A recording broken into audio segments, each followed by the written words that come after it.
ठाकुर जी एक दिन खेल रहे सब सखान के संग, और खेलते खेलते इतने में श्रीदामा भागन लगो। ठाकुर जी बोले, ए श्रीदामा कहां को जा रहे है? श्रीदामा बोलो, लाला ससुराल जा रहा हूं अपनी। ठाकुर जी बोले, नंदगाम सुनो, बरसानो सुनो, वृंदावन सुनो, गोकुल सुनो, जे ससुराल कौन सा गांव है भैया? श्रीदामा हंस के बोलो, लाला ससुराल गांव को नाम ना है। तो बोले, फिर कहा है ससुराल? बोले, जब ब्याह है जाए ना तो अपनो घर तो पीहर है और पत्नी को घर जो है क्या वो ससुराल है। ठाकुर जी बोले, जे पत्नी कौन होवे? बोले, लाला जैसे नंद बाबा की तेरी मैया यशोदा पत्नी है, ऐसे ही मेरा ब्याह है रो, मैं पत्नी लेवे जा रहा हूं, तो पत्नी के घर को ससुराल के में। ठाकुर जी गए श्रीदामा के पास, ओए श्रीदामा मेरो ससुराल कौन सा है? मेरे ससुराल को नाम बता। श्रीदाम बोलो, मुंह का पता तेरा ससुराल कौन सा? तेरी बहू जहां की होगी वो ही तेरा ससुराल। बोले, मेरी बहू कहां है? श्रीदामा बोलो, लाला मुंह ते मत पूछे, मैया ते जाके पूछ।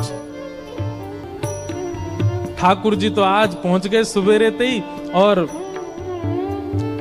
यशोदा मैया से जाकर के रोने लगे। मैया बोली, काय गुरो रा लाला? बोले, मैया तेने मुझे इतनी बड़ी बात छिपाई। मैया बोली, कहा छुपा दियो मैंने? बोले, तेने मेरी ससुराल को नाम ना बतायो आज तक।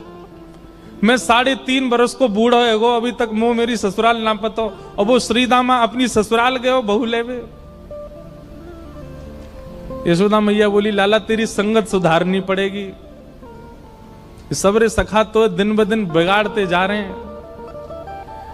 लाला तूने एक बड़ो है जा, तेरी ससुराल है जाएगी। ठाकुर जी बोले, बड़े कैसे हूं मैं? बोले, जब खुद दूध पीन लगेगो, खुद नहान लगेगो, खुद तैयार है जाएगो, घर के सब काम अन्य करने लगेगो, तू बड़ो है जाएगो, तेरो ब्याह करा दूंगी। महाराज वही दिना ठाकुर जी गए, अपने सबरे पुराने लत्ता कपड़ा लेकर के आए, धोने लगे उन्हें, अपने आप दूध पीने लगे, अपने आप भोजन करने लगे, अपने आप ही ऊट पटांग श्रृंगार करने लगे। शाम को बोले, मैया मैं बड़ो है गो, अब ब्याह करा दे मेरो। मैया बोली, वाह दिन में ही बड़ो है गो तू। मैया तो बोले, मैया देख तू बात ने मत बदले, बार बार मोते कह तू ऐसो कर तो ब्याह कराऊंगी, बड़ो है जा तो ब्याह कराऊंगी।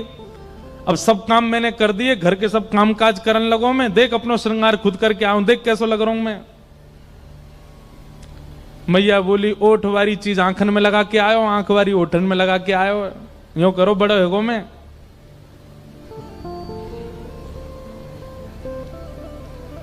ठाकुर जी बोले, मैया मेरो ब्याह करा दे, नहीं तो श्रीदामा बहू लेके आ रहा हूं, बाकी बहू ले आऊंगा मैं, वही की बहू को ले आऊंगा, वही की ससुराल को अपना बना लूंगा।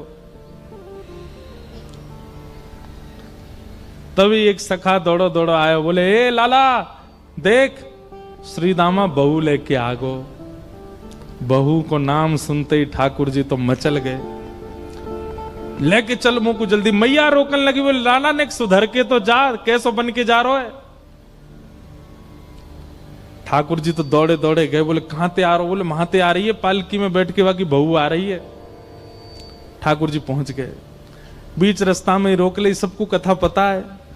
माधवी की मां ने पहले ही मना करके भेजा था कि बोले, तेरे सखा, तेरे पति जो श्रीदामा, उनके जो सखा कृष्ण है, उनको मुख मत दिखाइयो।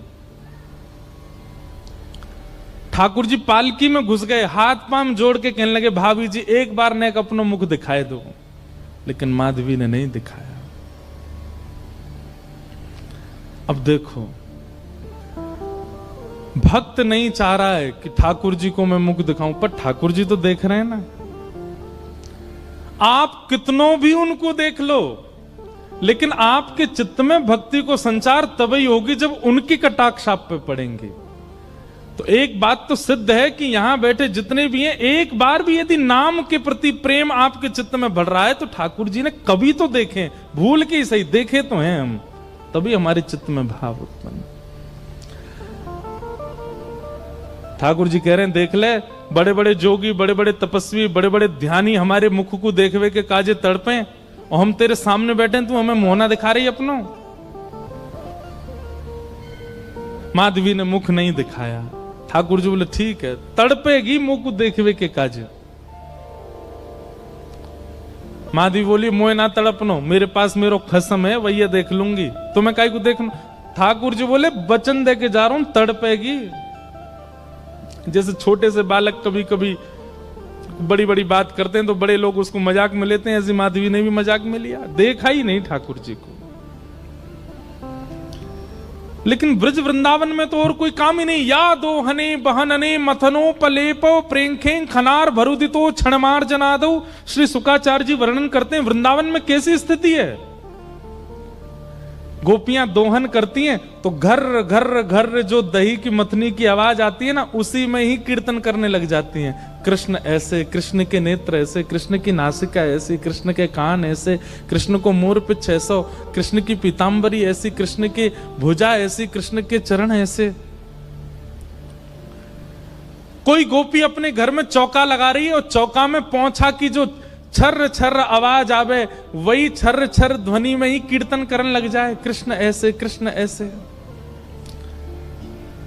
हसितम मधुरम चलितम मधुरम वमितम मधुरम मधुराधिपते अखिलम मधुरम। इन सबकी बातें सुनकर के मीराबाई, माधवी को ऐसा लगता है कि इन सब से तो मैं श्रेष्ठ हूं, कम से कम अपने पति की हूं, इन सब की तरह तो नहीं। पूरे दिन उस कृष्ण की प्रशंसा करती रहती हैं। सब गोपियां माधवी से कहती हैं अभी तक तेरे सामने आयो ना आए और तेने अभी तक देखो ना आए। अरे या प्रेम को काम भावना ते मत देखियो, 3.5 वर्ष को 4 वर्ष को है, लेकिन वहां के प्रति एक अलग ही प्रेम प्रकट है। चाहे माधवी सबको ज्ञान देती है, बोले चाहे 3 वर्ष को 4 वर्ष को है तो अन्य पुरुष, क्यों उसकी बातें करती हो, क्यों उसकी ओर देखती हो।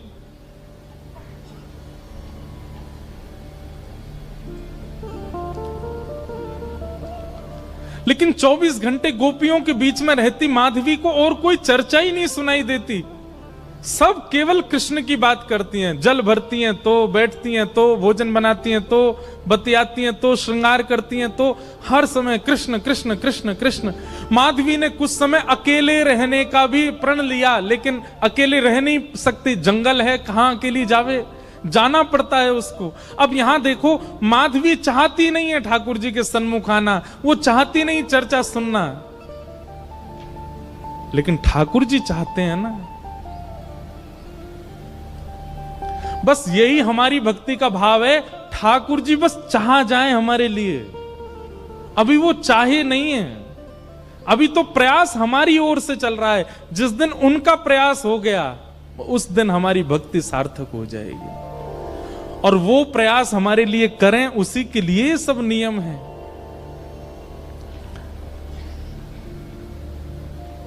अब तो माधवी 24 घंटा ठाकुर जी का नाम सुनती है। एक दिन रात में सोई तो अब कानों में कृष्ण कृष्ण कृष्ण कृष्ण गूंज रहा है, तो कान बंद करती, पता नहीं पूरे दिन इतना नाम सुनती हूं कि अब तो कानों में भी यही गूंजता है। कान बंद करके सोती है तो स्वप्न में कृष्ण ऐसे हैं। अब कृष्ण देखे नहीं है, लेकिन उसको श्याम वर्ण, पीली पीतांबरी, वंशी, मोर पिछ सब अनुभव होता है। उठ के बैठ जाती है, नेत्रों को मीटती है, क्या करूं मैं, नहीं चाहती है स्वप्न मुझे आवे। श्याम दृगन की चोट बुरी रे, श्याम दृगन की चोट। ठाकुर जी देख लेंगे तो ऐसे है जाओ। अब धीरे धीरे माधवी की स्थिति ऐसी होने लगी कि अब वो ना चाह करके भी कृष्णमयी ही हो गई है। रात्रि में सोती, अचानक उठ बैठती है, ऐसा लगता है मानो जैसे उसका हाथ पकड़ लिया हो। रात्रि में सोती, अचानक से मोगरा की सुगंधी आने लगती है, गुलाब की सुगंधी आने लगती है, उठ के बैठ के डर जाती है, कौन आ गया। अब तो स्थिति ऐसी हो गई कि आधी रात और माधवी को ऐसा लगता है कि भोर हो गई और तुरंत उठ करके जल्दी जल्दी वस्त्र धारण करती है, मटका उठाती है और दौड़ करके जाती है। अरे विलंब है गयो, इतनी देर है गई, मैं अभी तक उठी नहीं, जबकि है आधी रात। दिन रात सब परिवर्तित हो गया।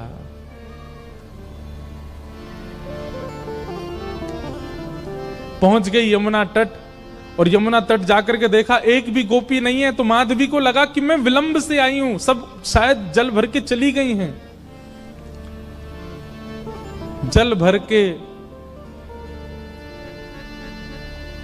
रोज जाती है माधवी, लेकिन आज पता नहीं उस पात्र में इतना भार कहां से आ गया कि स्वयं ही नहीं उठा पा रही है। इधर उधर देखने लगी, याचना करने लगी, कोई तो आवे, कोई तो उठा दे। आधी रात उसके लगा है कि अभी भोर हो गई है और तभी कोई नहीं है वहां।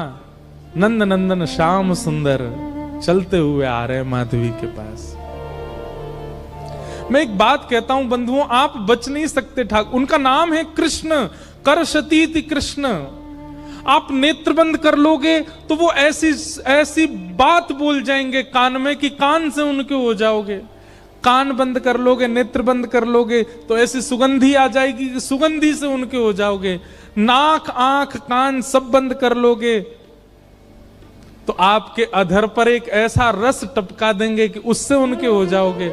मुख भी बंद कर लोगे तो केवल एक उंगली से आपका स्पर्श करके चले जाएंगे, स्पर्श से उनके हो जाओगे। कहां तक बचोगे?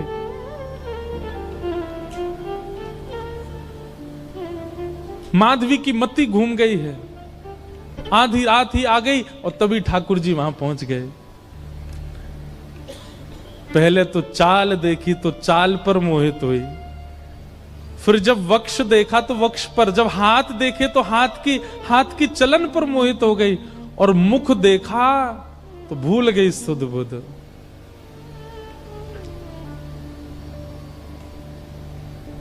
ठाकुर जी आए और आकर के मंद मुस्काए के बोले, हेरी गोपी उचाए ना पा रही, चल ले मैंने एक हाथ लगाए दूं, उचाले याकू।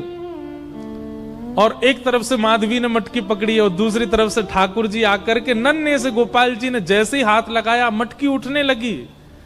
लेकिन मटकी पर नेक सहारा देते माधवी रख लेती, ऐसा नहीं। ठाकुर जी मटकी उछा के जैसे जैसे मटकी उछ रही है वैसे वैसे ठाकुर जी लंबे होते जा रहे हैं और बिल्कुल माधवी के नेत्रन के सामने आकर के खड़े है गए। कटाक्ष नेत्रों के सामने कोई गोपी टिक नहीं पाती और माधवी को ठाकुर जी प्रत्यक्ष देख रहे हैं, सामने खड़े है के। और वो एक क्षण के लिए जो रूप माधुरी का दर्शन हुआ, वो दर्शन देकर के ठाकुर जी खिलखिल करते हुए भाग गए वहां से।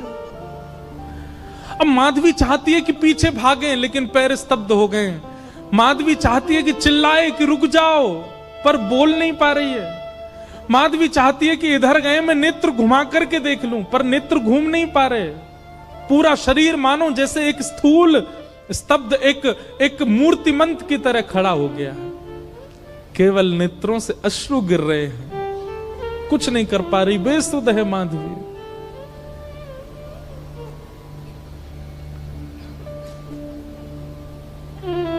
वहीं खड़ी रही तब तक जब तक भोर में गोपियां जल भरने नहीं आ गईं। अश्रु जलों से जल पूरा वस्त्र भीग चुके हैं माधवी के। और तभी सब गोपियां आई, आकर के देख, अरे ये माधवी ये पहले ही आ गई जल भरवे।